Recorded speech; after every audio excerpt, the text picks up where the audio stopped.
दोस्तों, सर्वपित्र अमावस्या श्राद्ध पक्ष का आखिरी दिन होता है।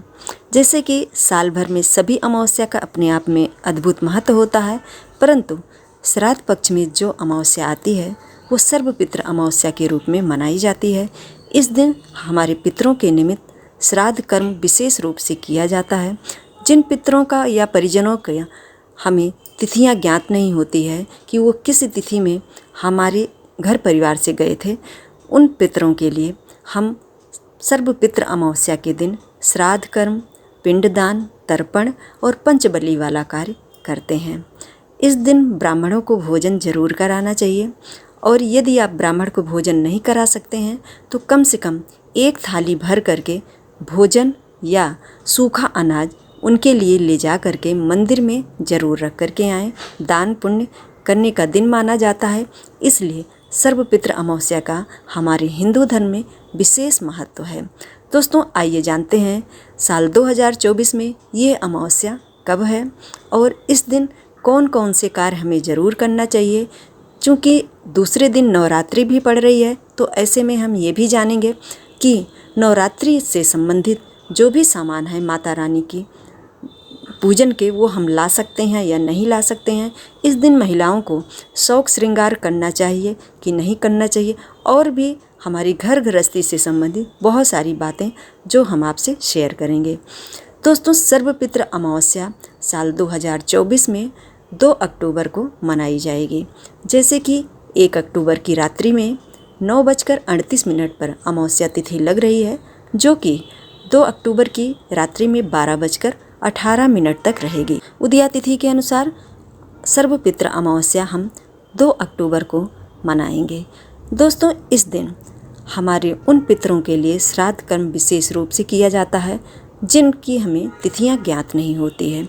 दोस्तों, श्राद्ध पक्ष के 16 दिनों में यदि आप बाकी के 15 दिन श्राद्ध कर्म से संबंधित कोई चीज़ें नहीं कर पाए हैं, तो सर्वपित्र अमावस के दिन आपको पंचबली, श्राद्ध, तर्पण, पिंडदान, दान पुण्य आदि विशेष रूप से करना चाहिए। तो शास्त्रों में ऐसा वर्णन है कि जब सूर्य कन्या राशि में प्रवेश करता है तो हमारे पितर पूर्वज जो भी होते हैं वो अपने पुत्र पौत्र के यहाँ निश्चित रूप से आते हैं।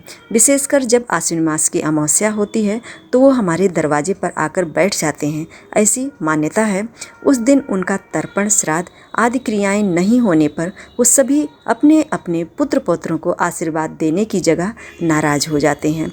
दोस्तों, इस दिन श्राद्ध कर्म के अलावा ब्राह्मणों को भोजन जरूर कराना चाहिए। इसके अलावा यदि कोई ज़रूरतमंद व्यक्ति है तो उसको भी दान पुण्य जरूर करना चाहिए। ऐसा करने से पितरों की आत्मा को शांति मिलती है और उनका आशीर्वाद हमारे घर परिवार पर बना रहता है।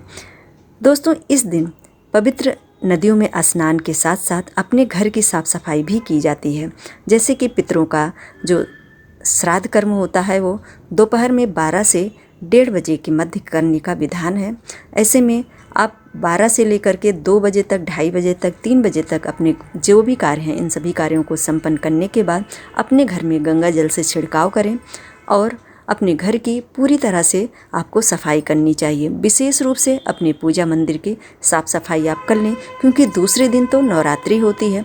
ऐसे में उसी दिन साफ़ सफाई करके पूजन करना अच्छा नहीं माना जाता। ऐसी मान्यता है कि जिस दिन व्रत उपवास हो तो उस दिन कम से कम साफ़ सफाई का कार्य करना चाहिए। दोस्तों, घर में साफ़ सफाई करने के बाद माता रानी की पूजा से संबंधित जितनी भी वस्तुएं हैं वो निसंकोच जा कर के आप ला सकते हैं। एक दिन पहले सारी व्यवस्था कर लेने से दूसरे दिन पूजा के समय पे हमें सुविधा होती है, इसलिए इस बात का विशेष ध्यान रखना चाहिए। वहीं पर कुछ महिलाएं 15 दिनों तक शौक श्रृंगार की चीज़ों का भी इस्तेमाल नहीं करती हैं, वो अपने पितरों के निमित्त। ऐसे में उन्हें सर धो करके अच्छे से स्नान करना चाहिए और नाखून वगैरह आदि सभी कट करके उन्हें अच्छे से नेल पेंट है, सिंदूर है, जैसे पीला सिंदूर, लाल सिंदूर, जो भी जो पहनता हो वो सब लगा करके अच्छे से तैयार हो करके आपको माता रानी के स्वागत की तैयारी करनी चाहिए। तो अब बात कर रहे हैं दोस्तों कि साल 2024 में सर्वपित्र अमावस्या के दिन सूर्य ग्रहण भी लग रहा है।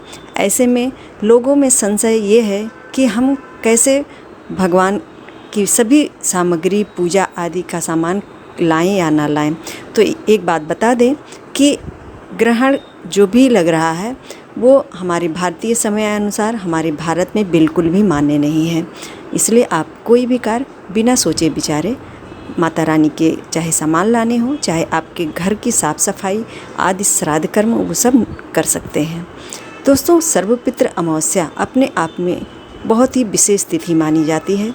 इसलिए इस तिथि पर हम जो भी चीज़ें बता रहे हैं, आप अपनी सुविधा के अनुसार जैसा आपका भगवान ने सामर्थ्य दिया है उस अनुसार से आप ज़रूर करें।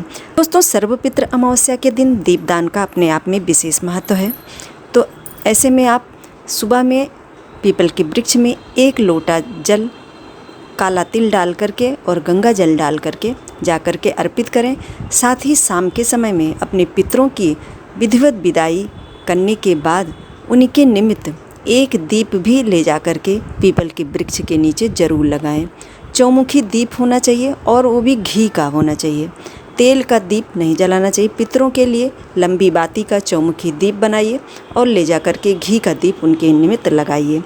यदि आपके घर के आसपास कहीं नदी, तालाब ये सब हो तो वहाँ पर भी जा कर के आप ज़रूर लगाएं, क्योंकि नदी और तालाब के पास सर्वपित्र अमावस्या के दिन दीप जलाने का बहुत ही बड़ा महत्व है। ऐसा हमारे शास्त्रों में वर्णन है कि नदी के किनारे ही सभी पितृ इकट्ठा होते हैं। यदि हम उनके लिए उस दिन दीप वहाँ पर दान करते हैं, हमारे जीवन पर उनकी कृपा बरसती है।